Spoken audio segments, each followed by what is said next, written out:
All right, everybody, it is now time, once again, for Midnight Mando here on Yes Have Some Podcast. Welcome, everybody, to the show. I can't find... There it is. How are we doing, everybody? Every week, there's always a minor technical difficulty. It's like there a crash landing. It is fine. Welcome to Midnight Mando. My name is Craig Goldberg. Thank you, everybody, for joining us. What another week it has been in the world of Star Wars. I don't even know where we're going to be able to start. It's crazy. It's insane. And it's the Mandalorian. And I'm going to welcome our special guests this week. Ryan Dole, how are you, sir? I'm doing great. Things are wonderful in Canada. Thanks for joining us, everyone. All right. Abigail Gardner. Thank you for saying that we're special this week. I appreciate that. I'm happy to be here. Hello, everyone. Thanks for joining. And Troy Benjamin, how are you, sir? Hey, everybody. I always feel weird and singled out when you guys say that I'm the special guest. So I'm glad that everybody's the special guest this week because is the special guest. Even me. Even me, and I'm the host. We're all the host, and we're all the special guests. So welcome, everybody, to Midnight Mando. Thank you for those who are joining us live on YouTube. Welcome to the live chat. We hope everybody had a wonderful week. We hope everybody is relaxed and ready to talk about Mandalorian. Really an incredible episode again. I think the show is 11 for 11. And is there music still happening? Do I still hear music? Oh, that's coming from somewhere else. Just in your heart, Craig. Just in your heart. Just in my mind. I said there was going to be no technical difficulties. I don't think we had any except for me not pressing the right button on the image.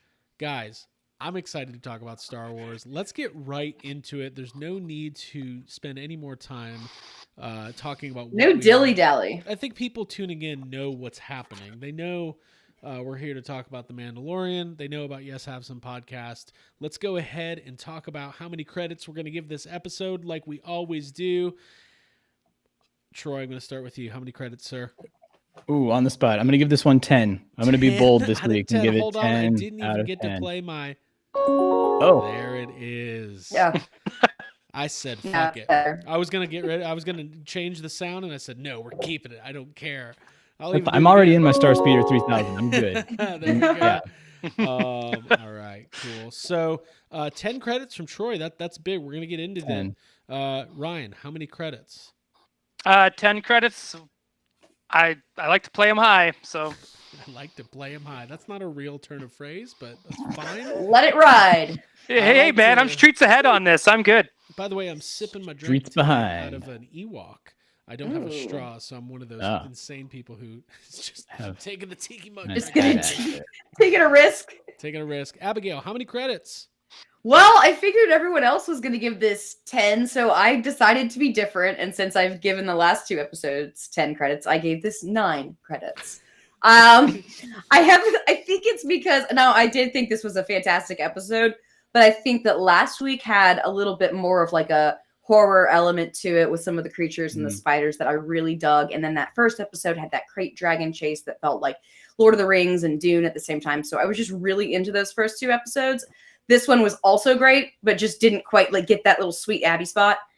So damn. I love how you had to defend giving it a 9, which is still ridiculously high. I'm so sorry. I took one off. Right. That's still a gold medal performance. Right, what the fuck? Right. It's still a gold medal. You just didn't break the world record. But no need to apologize. By the way, welcome everybody to the live chat. Don't worry, Bryce Dallas Howard. We will be monitoring the chat. We're going to do some Q&A as we go. We really appreciate everybody tuning in. And I'm going to be manning the chat tonight. So, man, I got to give this... I think I got to give it a 10, like a 9.8. The only thing it's missing to me off the bat is I wish it was longer. And I always say that, but it came in at about 35, 36 minutes. And these episodes don't have any fluff, which is fine, but I wouldn't mind just a little bit more, like 10 more minutes of anything, 10 more minutes of action, 10 more minutes of the child eating chowder, 10 more minutes of Bo-Katan, just something. I would have taken it gladly, but this one was 55 minutes. How long was this one? I don't think like 35. It's like 35. It was like 35. Oh, geez. 35. Okay. It was. I think it was the shortest one. So hold on one second, folks. Give me 1 second. Troy, we're gonna do our round table. We're gonna get into the details of what we loved about this episode, and I'm just gonna start with you because I have to tend to something in the chat. Okay, please do. Yes, tend to something in the chat. I think I'm a sucker for the Bryce Dallas Howard episodes, you guys. Yes. Because between Sanctuary and this one, I feel like it hit all of the emotional beats. I feel like it hit all of the lore and the canon and tying itself so well into the not just Clone Wars, but Rebels. I mean, I'm sure we're going to get into Bo-Katan. We're going to get into it. All sorts of stuff. Yeah. But yeah, I mean, I felt so fulfilled after this episode. And then I saw some people were critiquing it for being another side quest episode. And I was like, what episode did you watch? We had a huge revelation of why a Mandalorian is so different from the other Mandalorians, why they take their helmets off, why his tribe or his sect doesn't. There was a lot here. There's a lot of world building on top of like Katie Sackhoff showing up and being awesome. I'm also like, Bo-Katan never ages. It's amazing. She just always looks the same. I want to. Okay. Oh, are we going to get into the age thing? Because I solved the age thing. I figured it out. Oh, okay. So we're gonna do some, right, later on in the show, everybody. We're going to do a little bit of math. It's going to be very fun for everybody. Ooh, math. We're going to talk about timelines, the Battle of Yavin, and then math. Can't wait. Troy, so if you're a math denier, you might as well just tap out now. I think I already, banned. I'm math avoidant. The math denier. Had to remove some math deniers from the chat already. God, what is it about us? What are we doing that's just bringing out the stress? I blame me. Okay, I blame me. It's Troy. It's me. They follow Troy. Yeah. They All right. have. Listen, this episode was called The Heiress. It's chapter 11, directed by Bryce Dallas Howard, as Troy mentioned, and Jon Favreau wrote this one.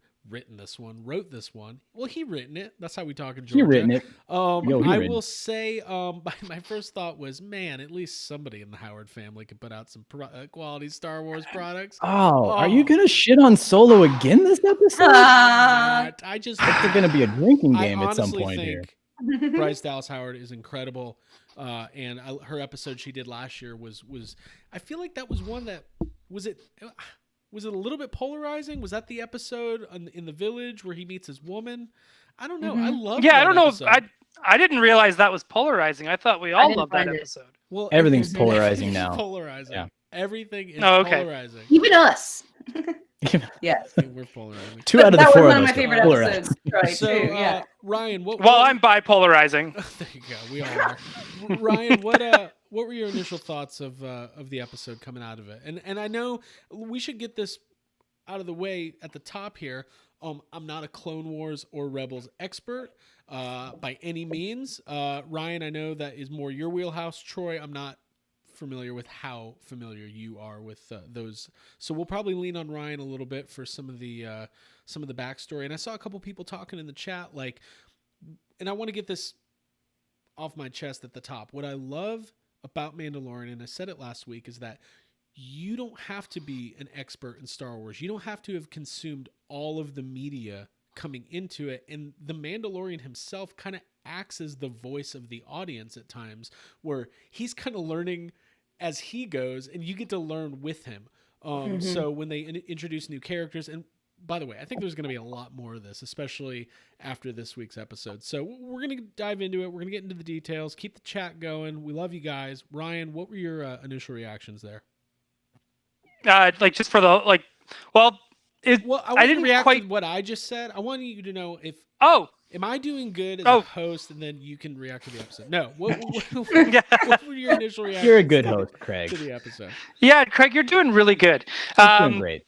Yeah, thanks. 5 out of 10. I actually love this episode because it was like watching an episode of Clone Wars. It was the closest thing to getting a new episode of Clone Wars. It felt like Rebels has its own feel and Clone Wars has its own feel, but this one felt very, very Clone Wars. And Clone Wars is one of those shows for me where it's like, if I need something playing on in the background, or some people watch Simpsons for that kind of stuff, I watch Clone Wars episodes. Okay. Uh, You don't and have to I'm yell about it. very You don't much have to get into so that upset whole about it. like. Yeah, no, it's Some just a people watch thing. The Simpsons. Oh, and it just makes me sick, you know, and The and Canadian coming in and hot. Yeah. yeah, and and I happen to really like Bo-Katan. She's one of my favorite characters, and I understand, like, and I get why Dave Filoni would choose that character as well to write in, because his character that he played in the Clone Wars animated series did a lot of stuff with Bo-Katan. So I mean, it all ties back in with Dave Filoni and what he was doing with Clone Wars as well. So it all makes sense. There's a lot of like history there with Bo-Katan and her family and Jedis.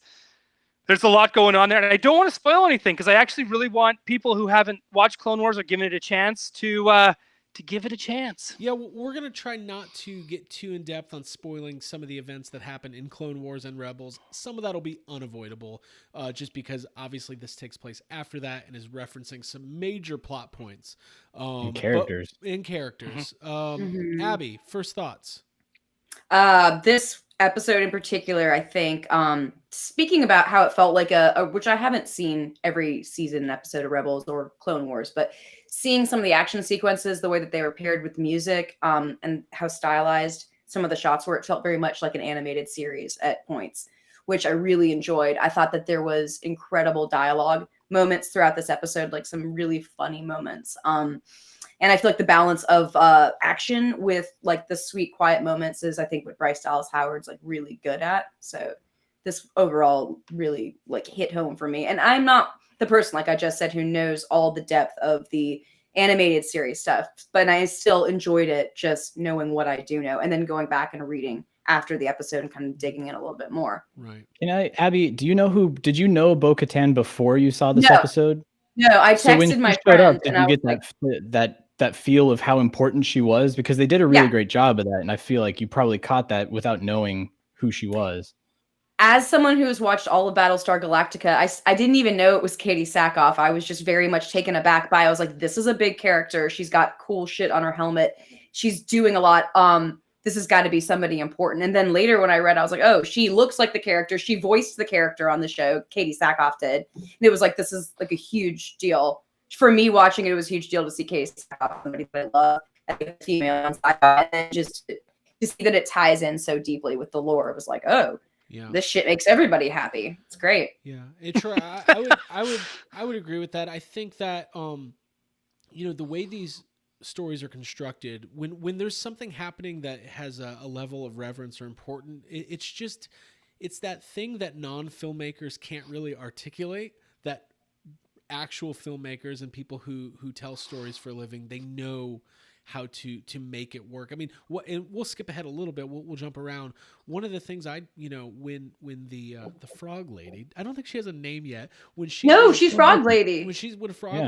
When they get to the docks there and she sees her husband and he's waving, we have known her as a character for exactly 1 week.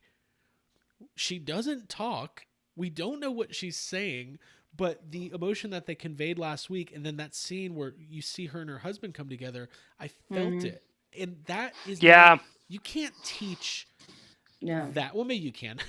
There's screenwriting teachers who are like, well, actually, that's what we do. But that is something that is a well-crafted character arc, and it's kind of proof that and I don't want to go on a full rant here, but it's proof that character building and world building does not always need a lot of time. It needs purpose and it needs logic. And every decision they make on this show, it means something to the greater good of the show. And even if we never see Frog Lady again, we're going to remember that arc, right?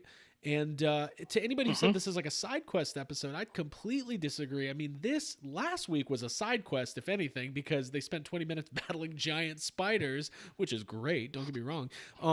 But this is pushing the story forward because we know that the arc of the story right now is returning the child to the Jedi. And anytime they say the word Jedi, I'm just like, something Yeah. so exciting. Yeah. So The hair on the back just goes like, oh, it's insane. So Mhm. Troy, let's get your thoughts. So basically, the episode starts off in the cockpit of the Razor Crest. They're going to, what is the planet? Trask? Is that what the planet they're going Estuary to? moon, Trask. Oh, Yeah. it's a moon Yeah. of Trask, an ocean moon, we'll call it. And it's a re-entry scene, and they do with really quick dialogue. We know it's going to be intense. They got to go through the atmosphere. We got to burn the fuel. You just buy into it at this point. What'd you think of that opening scene? And this poor Razor Crest is really it's going through a lot, man. I was going to say, my first thought was I felt for you having just purchased your Hasbro Pulse Razor Crest and not wanting it to disintegrate before you get your no. 3 3/4-inch version. Well, I'm going to reenact the scene. I'm going to, as soon as I get the Razor Crest, I'm going to go out on the front porch and just throw it in the middle of the street. Dump it over onto the See carport. what happens. Yeah, I mean, Yeah. the poor Razor Crest is just getting taken out to the lawn. It's terrible what they're doing to this poor ship, but it's giving it it's building some character, and it's making you feel for the ship. Kind of like you were saying that you felt for Frog Lady. There was that moment where she's like holding on to whatever lever he's given her, and she's also like trying to keep the egg basket from falling. And like that right there is what gets you to latch onto her as a character, so that you feel for her when she runs into her frog husband on the surface. Same thing with the Razor Crest, her frusband.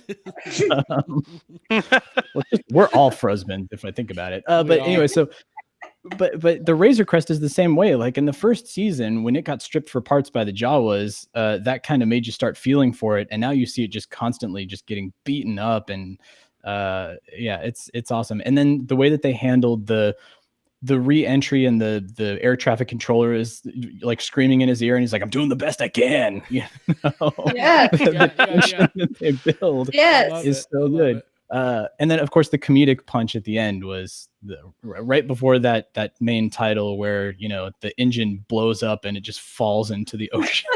Yeah. man, that was What a so great moment. DuckTales.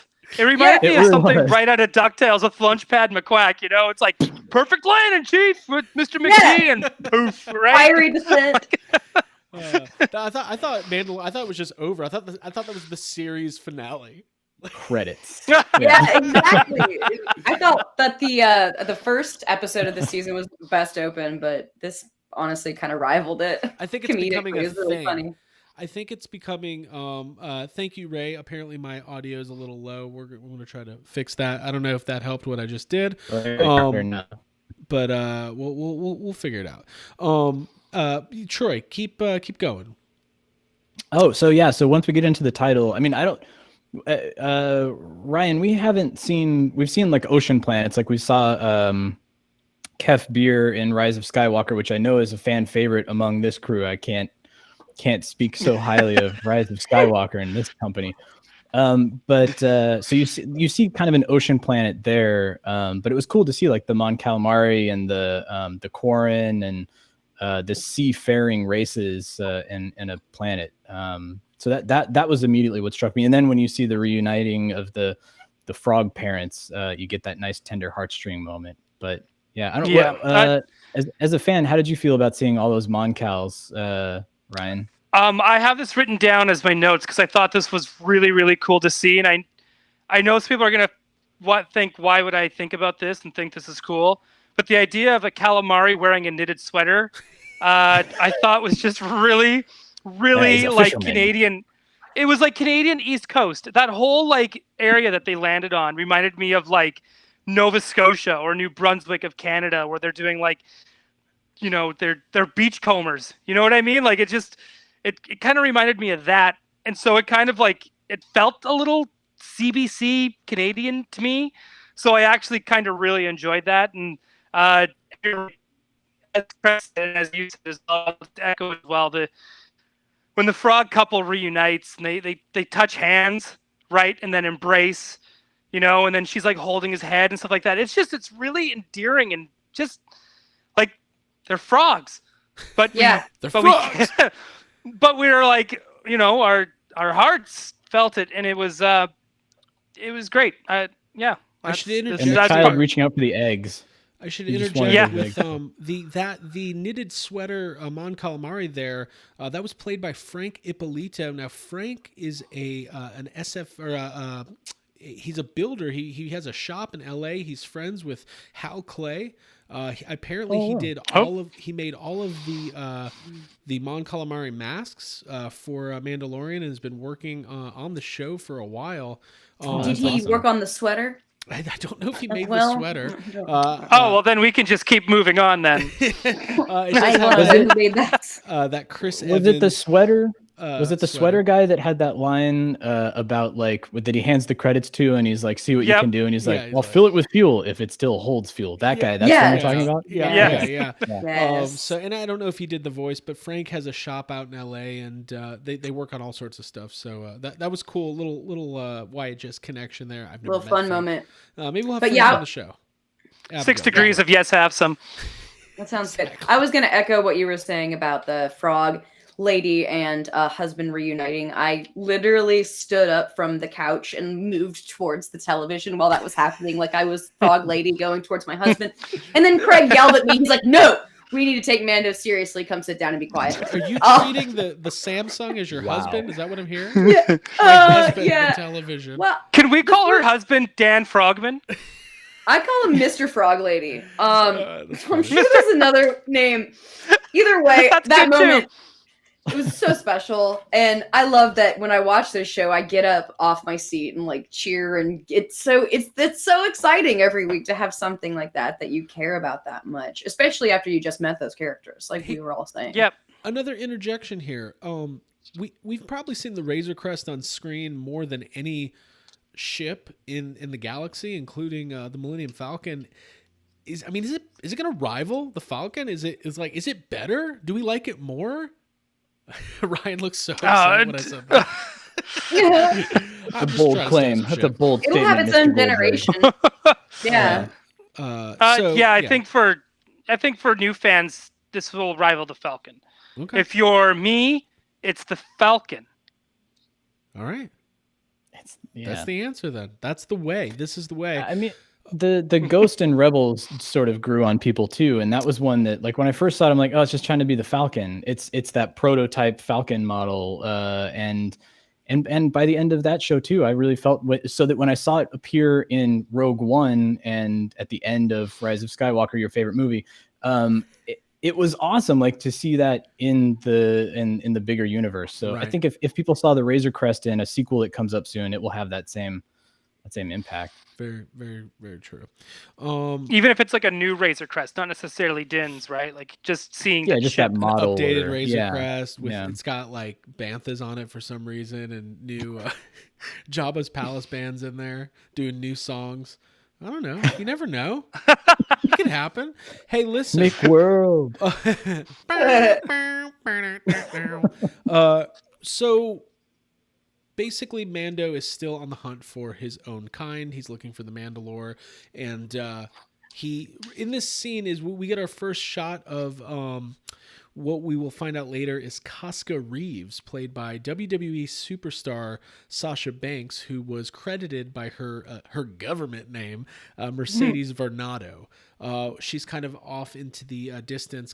We saw this in one of the first trailers for The Mandalorian, and she's kind of cloaked. And just a quick scene. You figured she was going to come up later. There'd been some rumors of who she was playing or who she wasn't playing, but it turns out she's a new character, which I think is cool because I think they're going to interject stuff that we know. And I mean, Bo-Katan, sorry.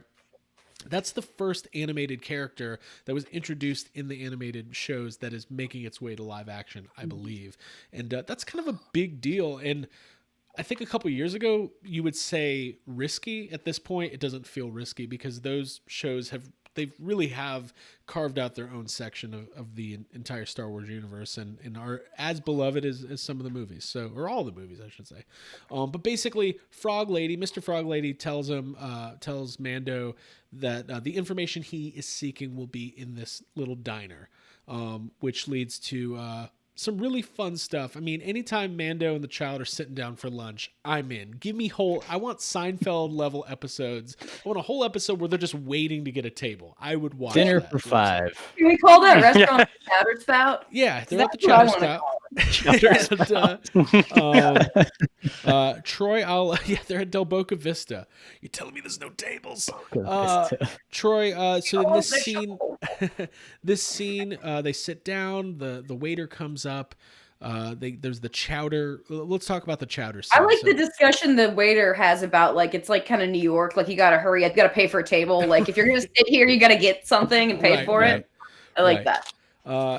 So they order some chowder, or he orders chowder for the child, and there's this really funny scene. There's like a live squid creature, and he, it's basically it leaps up, right? It latches itself to the child's face, and Mando says, "Quit playing with your food." It's just like, it's so funny. That's so funny. Like, and then, so does he use like, is that like a vibro blade or something? Because in the first episode, he throws that dagger at the guy, and you hear the sound effect that kind of goes. Brr, brr, brr, brr. So I was like, oh, is that supposed to be? Because that's a Legends thing that was in the books and vibro blades. I didn't think that was something real, but. So now he doesn't touch that squid thing. He just kind of gets close to it, and it like peels away. Right. So I'm guessing that's what it is. Is it's like vibranium. Well, not vibranium. Well, I hope he's cleaned it since then too.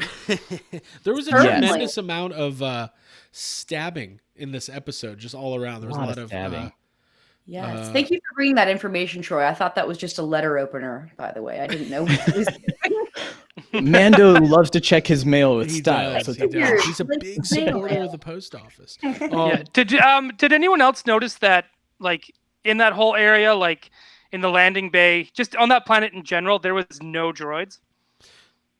Yeah. I didn't notice that. I didn't notice that, but in general, I love what they do in this show where they show you these different environments in the Star Wars universe, because for so long, it was just like, you'd see the rebels on their rebel bases, and you would even the first 3 Star Wars movies, you can kind of like, the first movie's very brown, and the second movie there's snow and Dagobah, and the third movie there's Endor, and just to see the ocean and to see this, like, basically this fishing town is what this feels like, right? And like, you don't get a sense that any of the people in this town really are very invested in anything going on in the universe. Like, it's very transient, like Space Pirates of the Caribbean. Yeah, and it's also very relatable to like Earth. Like, you go to some small rural town that's like separate from the rest of the world, and they're just doing their own thing.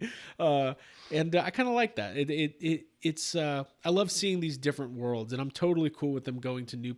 We don't need every episode to be on Tatooine or Hoth or whatever. Like, give me that new stuff. I really like that. Well, and maybe the sea air doesn't agree with droids, all those moving parts and things like that. Maybe cult the droids. Yeah. What I was hoping that there'd be like a Mark Wahlberg like voiced squid with like a with a thick Boston accent. But hey, green dog, how you doing? Hey, listen, say hello to your mother for me. Find those Mandalore, I will, but it's gonna cost you. That's a terrible. So you eat frogs, huh? Right.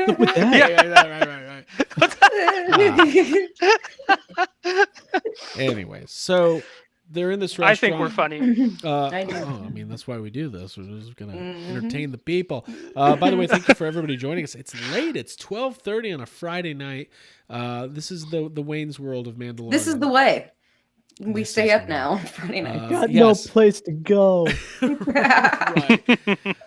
Who's the old lady? That's my old lady. That's my old lady. So Mando, basically, he's looking for these Mandalorians.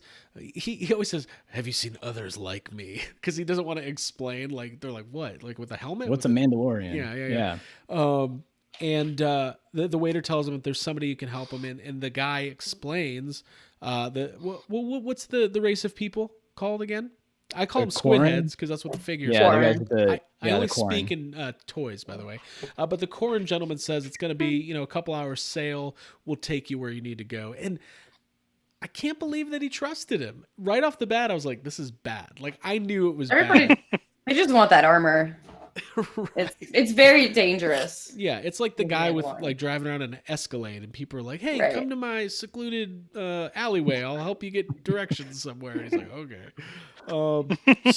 But then it cuts to this beautiful shot, and I assume, Troy, that they're using the virtual backgrounds for filming. But God, does it look good? Like you could have I don't fooled even. me. Was that on a tank? I have no idea. Like Ryan, you would probably know better than I do, but it looked like maybe they shot part of that practically on a tank, and then the rest was just a background replacement. Maybe it Yeah, looked great. that's I mean, what it was looks like. Because yeah, there's a lot like Mandalorian is mostly background extensions, right? Like that's Yeah. majority Yeah. of what it is, and the rest is pretty practical. And I do have a feeling it is. I do know some folks that are working at the studios that are doing it, and I think I'm going to ask because I am actually also Dude, call super him curious. right now. Dude, Call him yeah. right now. Hey, Yeah, was that do a you tank know? or- I mean, Yeah. ocean waves and stuff like that. It's always so difficult to do and to make look real. Like they have that giant tank on the Paramount lot that's also their parking lot that they use for everything, like the Truman Show and Apollo Yep. 13, and it always looks like calm, flat water, and the background is always just Right. kind of that washed out white sky. And this looked amazing. And Right. again, like Abby was saying, the music kicks in, and you've got this like Club mix. Pirates of the Caribbean. Yeah, it's like this giant sweeping. I think the description called it swashbuckling. It's like the Yes. swashbuckling episode Well, of it the did. Mandalorian. There was, Yeah. well, because Yeah, someone's underwater, trapped, like all of that. because of the Yeah. corn, like you get that Davy Jones vibe. By the way, can we cut back like 17 years when Pirates of the Caribbean was as big as the Mandalorian is now? Like Pirates was when the second Pirates of the Caribbean movie came out, it was like even my parents were like, "I'm pretty excited about that new Pirates movie." This Johnny Depp, wow. So, anyways, I just wanted to. I don't know what bring it that says up. about me. I had shades of Waterworld. Like it's that shot of the mariner on his raft in Waterworld. By I the was way, like, we need Abby will agree with me. I hope we need Kevin Costner in Star Wars at some point. Just Yes. make it Yeah. happen. Just Ooh, make it happen. actually, that's a good choice. Yeah. It's a good idea. I don't know. Just figure it out. Come on, John Favreau. And John Cena. We need John Cena on there too. Pass. I'll pass on that. I need to see John Cena a little bit more. Although I'm no love excited for about Cena. That's fun. Peacemaker and all that stuff. Calm down. Yeah.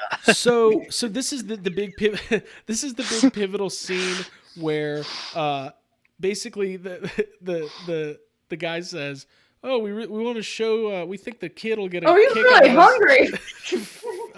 what is the creature that they're feeding? What's it called? Uh, The hold monocore? on. The Mamacore. Mama? Yeah, Monocore. Yeah. Mamacore. And it's I a called it trap. the Sealac pit. It's a That's it's a a Sealac classic pit? trap. Yeah, that's what I Oh, called that's it. fantastic. I love that. That's fantastic. Yeah. The Sealac pit. Let's make that canon. Yeah. Except Start spreading Sealac the sounds news, like a folks. Let's make that pharmaceutical of some sort. Like, But this Yeah. is if you're allergic to Sealac, Please go see your doctor.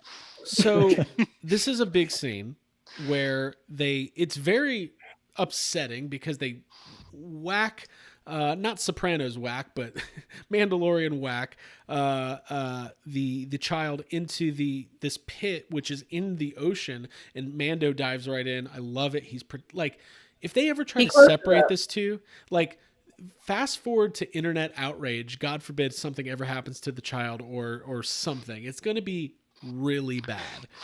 Dude, look at the reaction to frog eggs. People are gonna lose their goddamn mind. That was Oh a my thing God. last week. When this frog life that was starts. the thing. That was a thing. That was Yeah, the sanctity I of know, frog I know. life.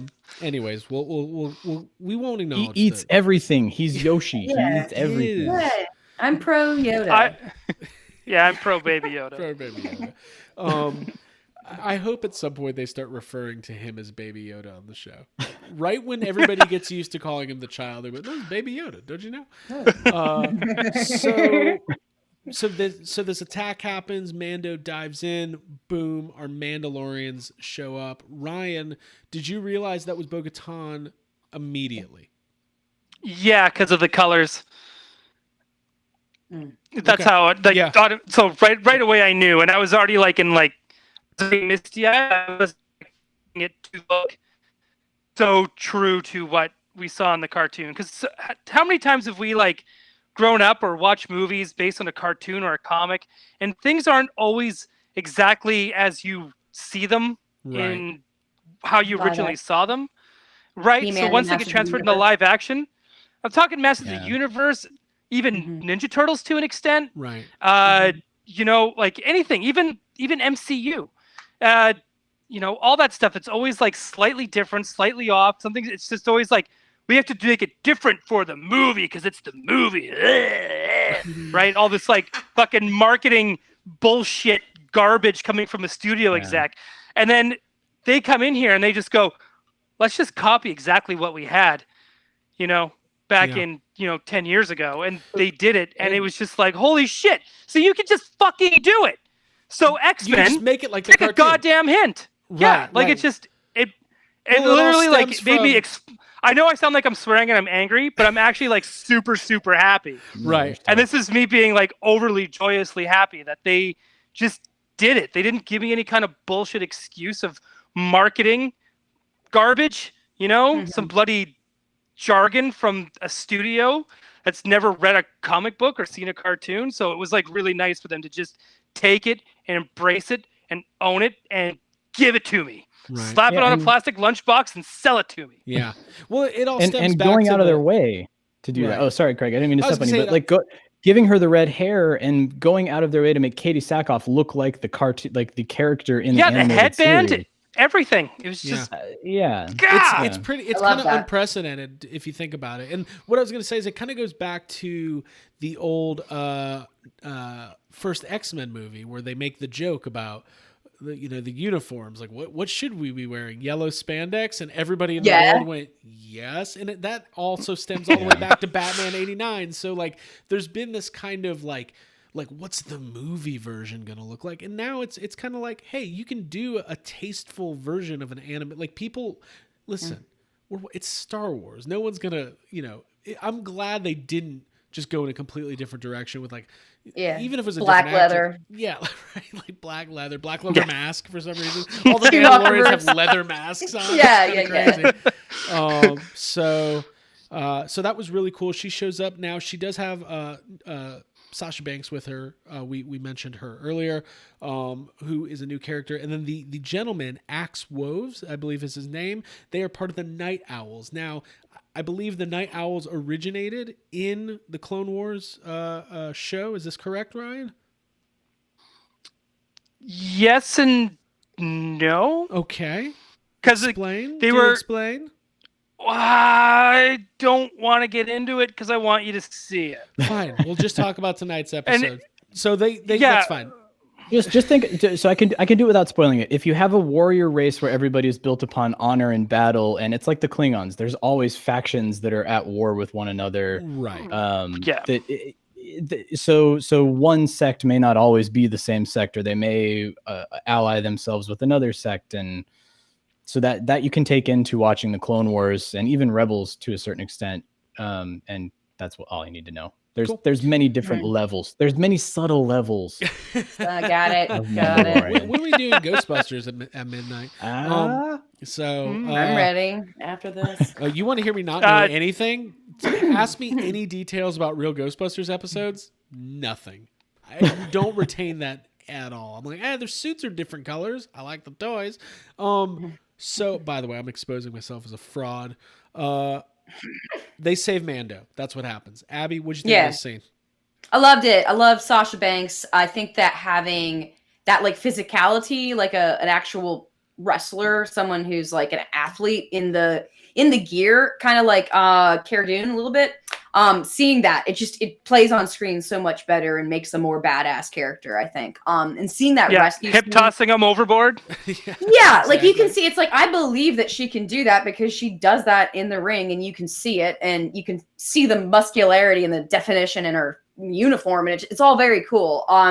Yeah, seeing that scene, seeing Mando like under the grate, that's very terrifying to think about, like drowning, and also the child's in danger. So it's just really cool to see them fly down and then just kick so much ass, like a music sequence.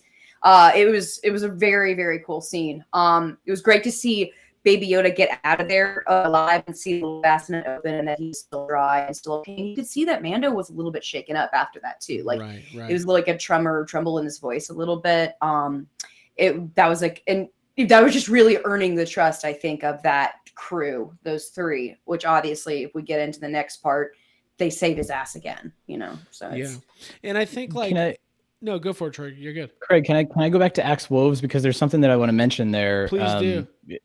Everybody with Sasha was super stoked because of her being who she is, but as soon as Axe Woves took his helmet off and revealed that it was Simon Cassinettes, who was in Agents of S.H.I.E.L.D. as Bakshi and Quantum of Solace, and it's kind of cool because, and I just want to mention this, Sarah Haley Finn is the casting director on the show, and she has cast every single Marvel Cinematic Universe film since the first Iron Man with Jon Favreau. So she goes back to her well of people that she knows and she respects to play these kind of like second or third character roles that she knows is going to like really, you know, amp it up and do justice to it. And so Simon shows up, and then Titus Welliver, who we'll get to later, who obviously, you know, we know him from Lost and stuff, but he was in Agents of S.H.I.E.L.D. And he is one of those characters that, you know, shows up in Agents of S.H.I.E.L.D. and everybody loved too. So as an Agents of S.H.I.E.L.D. and Marvel nerd, that was moment number one where I was like, your casting is fantastic. Katie Sackhoff was already great casting as a voice actor. Sasha was great as, you know, just a physical presence, and she's got that cool menacing and all of the action scenes that she gets to do. And then as soon as Simon shows up, I'm like, oh, he's like the weapons expert or the munitions expert of the group. So yeah, that just those three of them together was awesome. Sorry, I didn't mean to step on you. I just had to point that out. No, you're good. You're absolutely fine. I thought this scene was really cool. Abby, you mentioned Mando is definitely shaken up, and he was, because like he's taken it upon, I was shaken up. right? Yeah. And he's taken it upon himself to protect the child and return him to the Jedi. And he was kind of like, I don't know, it's like he let his guard down a little bit. So obviously he sees these Mandalorians show up, he's freaking out, and then they take off their helmets and he's like, what? You're doing what? He immediately is like, where'd you get that fucking armor? I'm out. Showing up with a spirit pack. Sorry. Yeah. I had to get one. Oh boy. So Troy's gonna have to like start giving disclaimers on the cross rip. Like, I do not know those people. I love everybody. I don't share the same views as Yes Have Some. On That's gonna be Spirit like, the views expressed by the members of the Yes Have Some podcast are not shared by Troy Benjamin. Anyways, then they kind of have this really important discussion, which literally bad writing. This could have been really bad, but it's good writing. And he says, "You're not real Mandalorians," and they're like, "Yes, we are. You're part of the weirdo Mandalorians, basically. Like, you're in a cult. You're in the Yeah. cult. Mhm. Like, you're part of Children of the Watch. Yeah, you're part of the Children of the Watch, and you guys are religious zealots." And which, by the way, go back and watch the armorer scene from season 1. Like, that's some weird shit. Like, Yeah. it's cool, but it's weird. And like, I think Ritualistic and it kind of addresses. Am I wrong that it addresses kind of something people have been scratching their head about with the Mandalorians? Is like, we've seen Mandalorians without their helmets on a lot in Star Wars, or at least at times. So this kind of puts a button on that a little bit, or at least gives it some backstory. And so yeah, I thought this was a really good scene. And obviously this introduction of Bo-Katan was, we talked about it earlier, but just this really incredible thing where we have now solidified, because there's been rumors, is it going to be this person? And obviously we know Ahsoka Tano is coming, and there's rumors about other Rebels characters and all of that. I mean, God, every day on Twitter, Rohan, what's his name? Raul Kohli. Yeah. He has to deny that he's playing Ezra. I guarantee this guy's going to show up as Ezra at some point. Like, it's just going to happen. I love him, by the way. I don't know if anybody watched Blind Manor, but he's incredible. I think everybody loves him. Everybody loves him, and he gets the thirstiest tweets of all humans on Twitter. It's a sight to behold. And so Raul, I would love to have you, and he's a Ghostbusters fan. I would love We to would have love you. that. I would love to have you. I don't know. I'd love to have you on the show if you're out there. Whoa. So, and I'd love to have you. So, Seriously. it's getting weird. It's getting weird. Thirsty. Midnight Mando. Midnight Mando. The truth. I've had Quarantine's been tough. I've had half a Coke Zero out of my Wicket, and I'm just going nuts. So, okay. This scene was great, but I want to break it down a little further. Ryan, how did you feel about all of that transpired here? The explanation of the Children of the Watch, the explanation of what Mandalorian is, and when they have this, like, this is the way. He's like, no, this is the way. And they had like a this is the way off, which I thought was pretty cool. And then This is the way Then off. they bail, and this is the way off. Yeah. And then, he goes back to the docks, and the guy's like, "You killed my brother," and then they showed up. They're like, "No, bitch, we killed your brother." Dude, that's Katie Sackhoff's was like coolest awesome. moment. It's like, he She's didn't kill your brother, great. I did. I'm sure. Oh, I know Katie Sackhoff's coolest moment, and we'll get to that point. Okay. All But the music at that moment too, when they show up for a second time to save his ass, like Right. that was awesome. That Yeah. was a point where I Yeah. thought I needed like 3 or 4 minutes of episode between those two scenes, because they bail and then they show up 90 seconds later. I don't know what else we could have seen, like maybe just 2 or 3 minutes of Mandalorian and the child just on that raft with all the dead. I don't know, something. But anyways, Getting another chowder. getting more then- chowder. Yeah, Going definitely. back for more. Putting crackers in the chowder. It's like when you go on vacation and you go to, Sweet Tomatoes for lunch, because that's all there This is. is just us. And then This at isn't dinner, everyone. you're back at That's Sweet awfully Tomatoes. specific, Back. Craig. That's What- very specific. It's This is just so like that. specific Our It's just making like that. to Orlando. By the way, Yeah. from Forlom to Zuckus is in the chat tonight. Jake Oh. Stevens, we had him on Toy Anxiety this week. We're going to have him on Midnight Mando one Hey, of these Jake. upcoming weeks. Very well versed in Star Wars and great chat. So please check out this week's episode of Toy Anxiety. Cheap plug for Yes Have Some podcast. Jake, what were the corn called in the Kenner line while you're in there? I bel- I can't look it up. I've been trying to look it up and I can't find it. Weren't they Craig just speaks fluent in Kenner. weren't they just Squidhead? Isn't that what it was just called? Yeah, it's Squidhead? Squidhead. Craig's that like, it? I'll Okay. take this. It was That, just didn't, Squidhead. that came to my head, but that didn't sound right. Okay, Yeah. sorry. I speak Kenner. I speak Kenner. I speak Kenner. By Excuse me, the way, sir. I speak Kenner. and Eric Reich has joined the chat looking for Ghostbusters talk. And we We can can do talk that about too. Ghostbusters. We can do it. do that. I've done it Yeah. before. Star Wars. Who cares about Star Yeah, Wars? we It's all really about- like those spirit packs. If you could, I like them. Ryan, I like you're about to be everything. banned from our channel. Is what I'm going to tell you. We need a live banning. We need to bring out a new guest. oh, sorry, I hear I'm a little controversial. Yeah, you are Gong controversial. show. Get out. Yeah. Anyways, so what we're going to do now is talk about the scene that I've been asking Troy and Ryan about for the last 10 minutes. Ryan, what was your impression of the scene? We're still at the point where they're meeting up with those squid heads. I thought that was pretty cool. It is what it is. I think we've already talked about it, kind of. No, But No, this is your favorite part.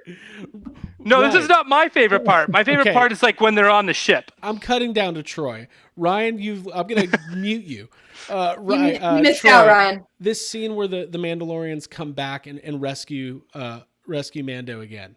They're sucking. What'd you think? Yeah, I mean, again, between the music that kicks in there and how it's almost like a Fatal Attraction moment. Like, I don't think you understood us. We're here. You don't get to just like jetpack away from us. You will listen to what we have to say, and then you can make a decision. Right. And I thought that was awesome. I love that we've established now that Mando is this giant, badass brawler that can go into a wrestling arena with however many people that was, like a dozen people that are fighting against him, and he can take them no problem. But he does need help from time to time. Like, he is still a fallible character, and he still needs assistance. And this kind of just proves that you can't be the man with no name. You can't be the lone gunman forever. You do need help, which was a big theme of last season. You think he would have learned his lesson after enlisting Cara Dune and other people to come back and help him, that he does need some help from time to time. So very cool. And it does just kind of get us into, like, that's the next thing that propels us into the Imperial part of the episode, which I thought was a really good bridge too. Is like, well, there's still Imperial occupation on planets, including Trask, and we're gonna get into that because they're either completely decimating Mandalore for all of its natural resources, or something is wrong with Mandalore. That's where this comes in, right? Yeah. Am I jumping ahead? Well, like nobody's been back to Mandalore. It's been dead for generations. And he says that, he's like, yeah, I don't remember the exact comment, but basically they're like, dude, again, don't believe Mando's like all of our parents on Facebook. Yes. He believes everything he news. read. He's like, I saw a post that said Mandalore, well, you can't even go there anymore. And everybody who goes there dies. Right. I think Don't go to Canada. They're right. They'll give you their socialized medicine. Yes. Yeah. Okay, Karl You'll have Marx. wait lines forever. Karl Marx, Richard Marx. That's what I meant. Tim Allen, is that you? Richard Marx, the fake Ryan Adams, who's the fake Brian Adams. We've Cuts crossed, like a knife. We've cut across so many lines. Feels all right. What I loved about this is they talk about how Trask is a black market port, and that's really cool because it's giving some definition to this planet that we've just, we were seeing it for the first time, right? And they talk about how the Imperials are coming down, they're taking these weapons, and anytime we get to see stormtroopers or any remnants of the what did you just do? What just I had to close the happened? door.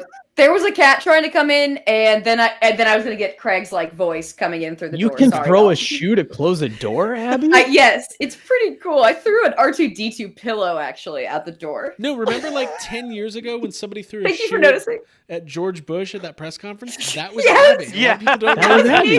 that was her. Dude, Oh, I'm very 6 good. degrees of IHS. There it is. So, but I've it's got cool. great aim. So they say basically, we're gonna help you find the Jedi, right? Is because that's what he keeps asking. We're gonna help you find the Jedi, and but you're gonna help us. We're gonna take over this Imperial ship tomorrow, and it's a very Ocean's. There's a lot of Ocean's 11-esque stuff where they're getting the gang together and they gotta go hijack. And there's a really funny comment about how there's all these troopers, maybe a squadron of troopers. They couldn't hit the side of a bantha, which is always funny. Making fun of stormtroopers is hilarious to me. And then it kind of cuts to where we get right to the next day. Basically, they said they can't leave till dawn, and it all starts kind of playing out from there. I don't want to get too ahead. Abby, what would you think of all of this? I thoroughly enjoyed it. I enjoyed the build-up, the transfer of information, and seeing Sasha Banks' character eating the little tentacle meal was a lot of fun. Oh yeah, Yeah, that's that was.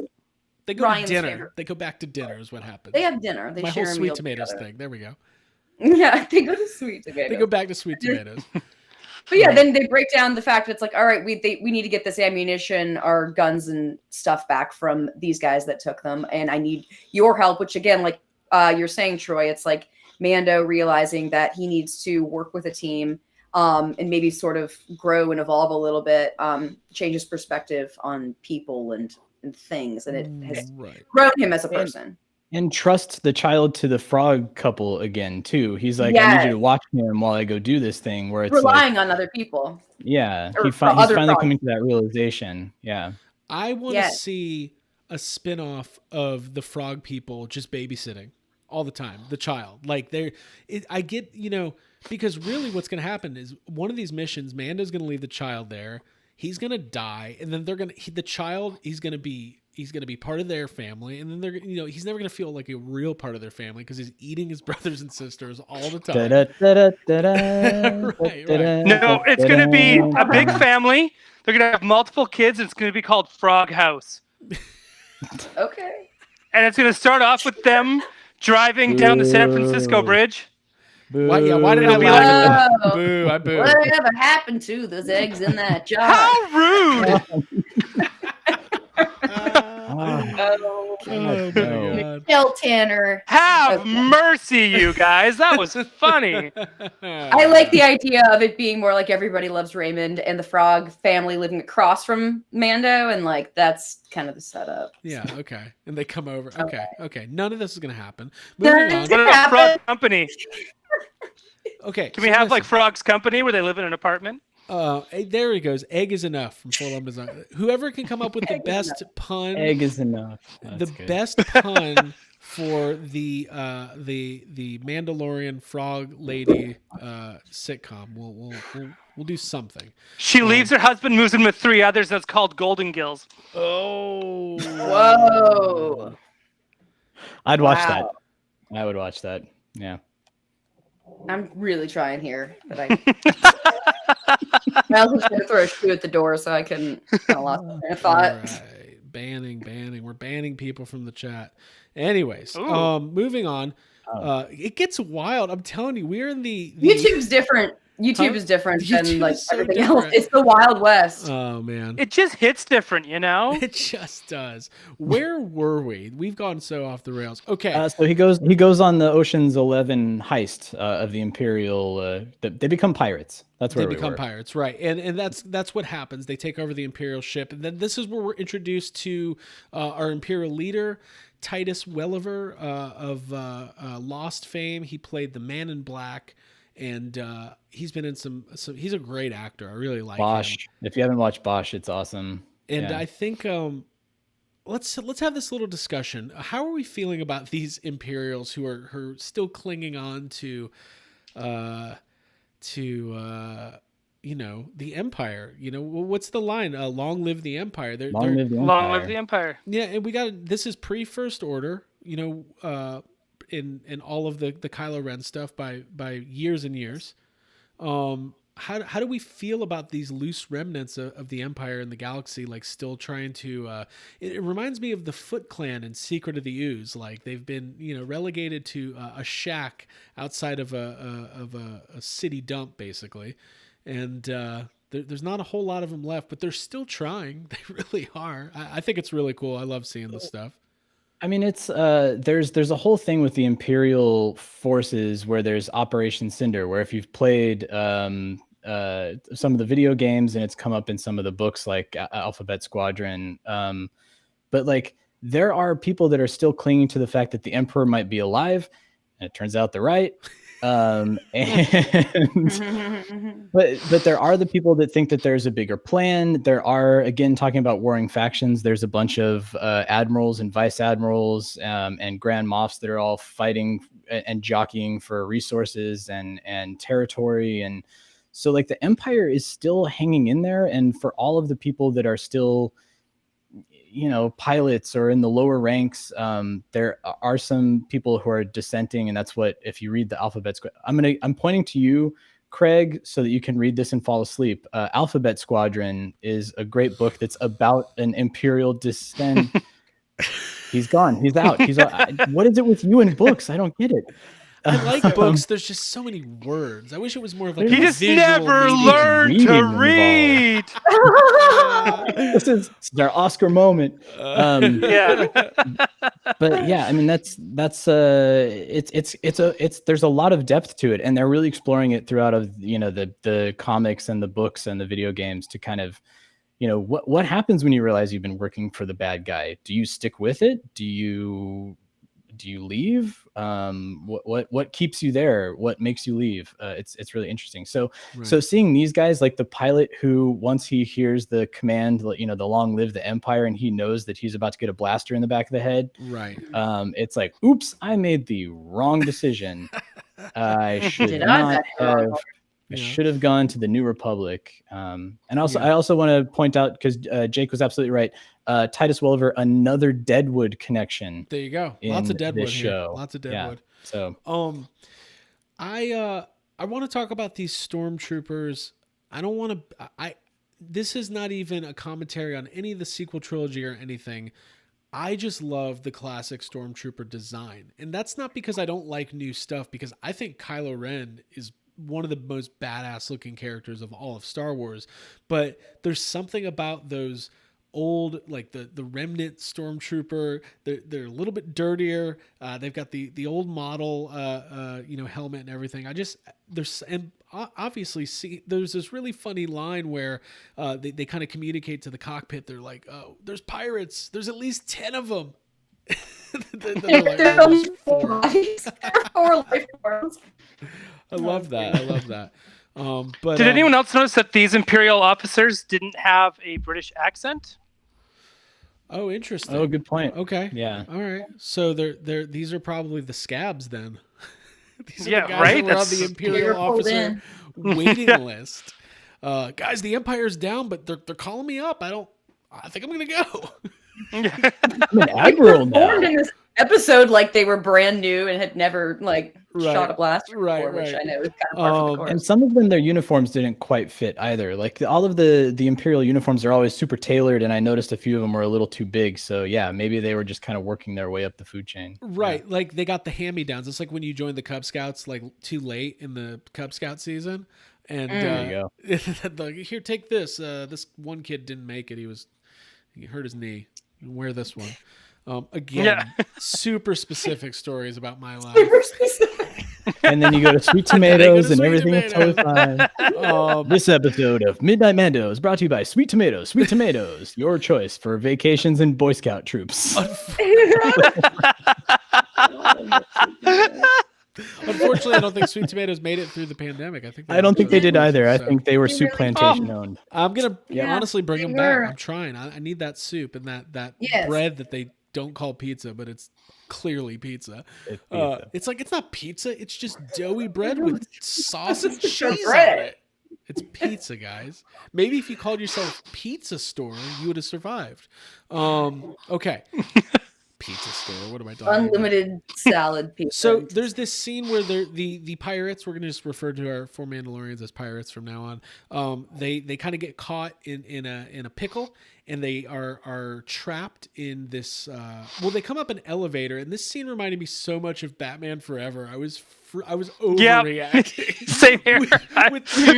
with the troopers all waiting for the Mandalorians, and I was like, are they gonna do the thing where they just blast it while the doors are closed, and then Tommy Lee Jones shows up and they open and Blast him. yeah, they didn't go that Yeah. far.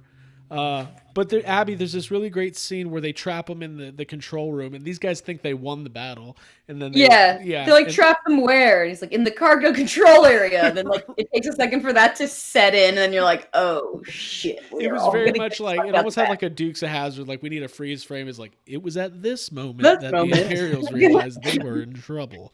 I thought That scene really was cool. awesome because up comes my favorite part of the whole show, my favorite line. Okay. I think in all of Mandalorian so far is because they're like, when they're calling them in, they're like, pirates, where are you? What are you guys doing? And she's like, yeah, we copy.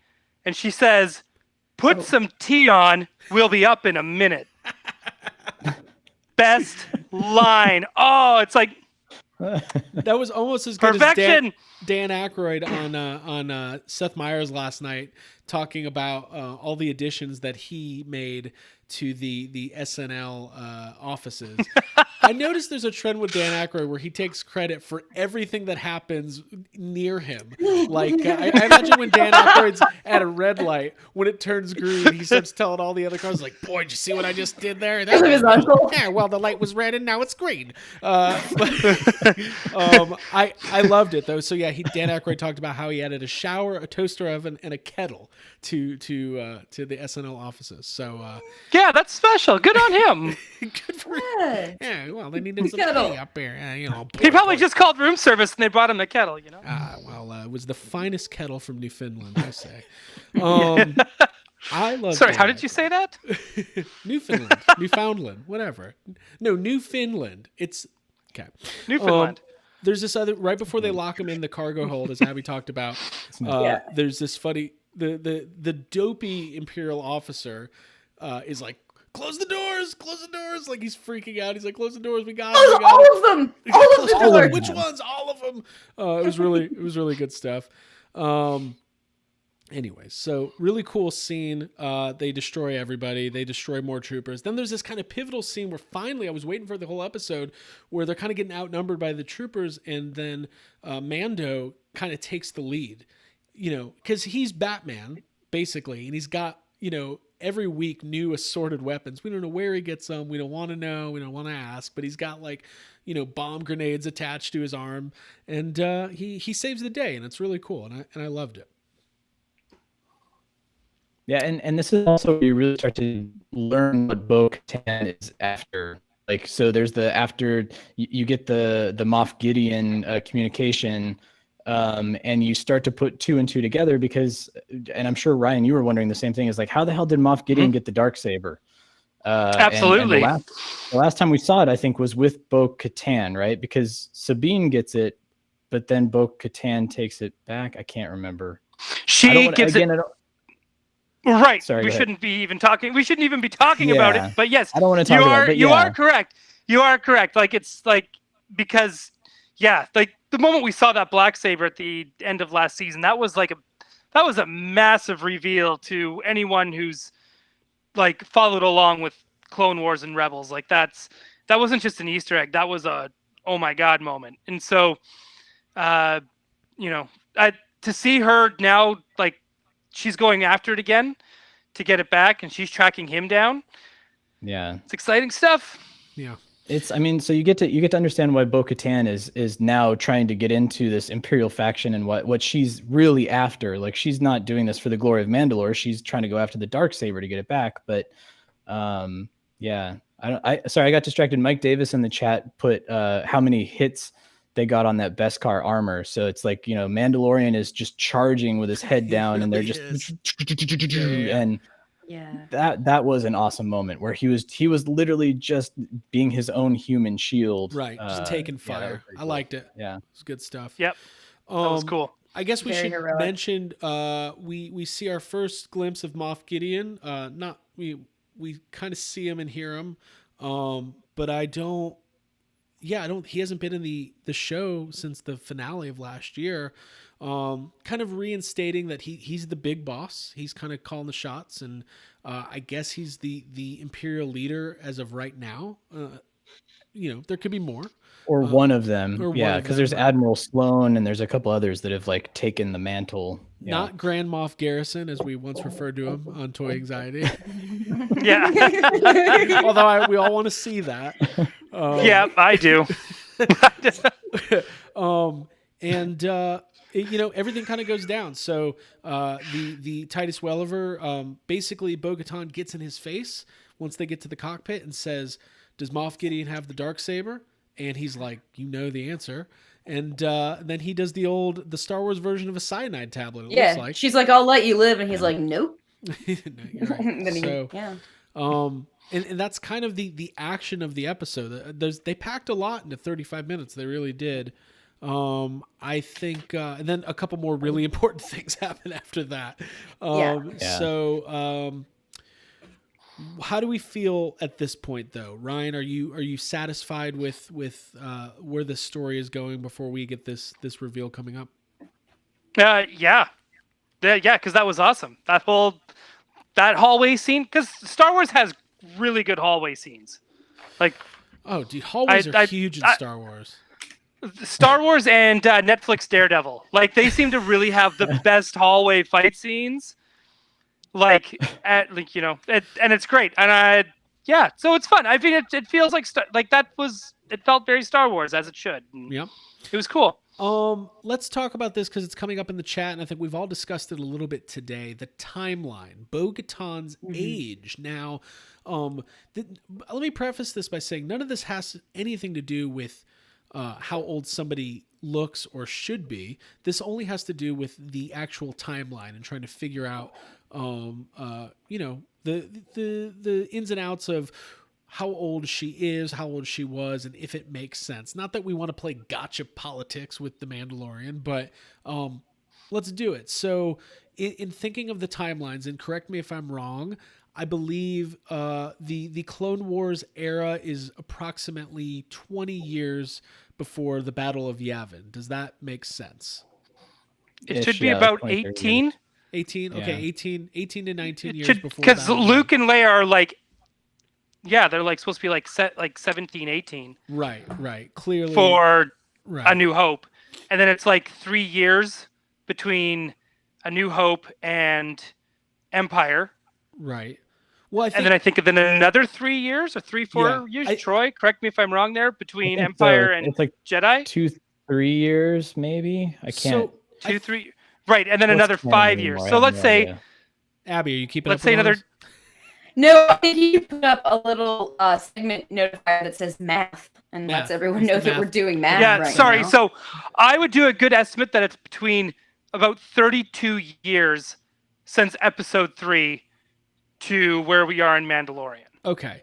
Thank you. So it's 1 year from Forlom to Zucka says it's 1 year between A New Hope and Empire. But I believe Mandalorian's about 10 years after Battle of Yavin, because everything's based on Battle of Yavin. So if we add 10, we're somewhere between 28 and 30 years from Clone Wars to where we are now. Does that sound about right?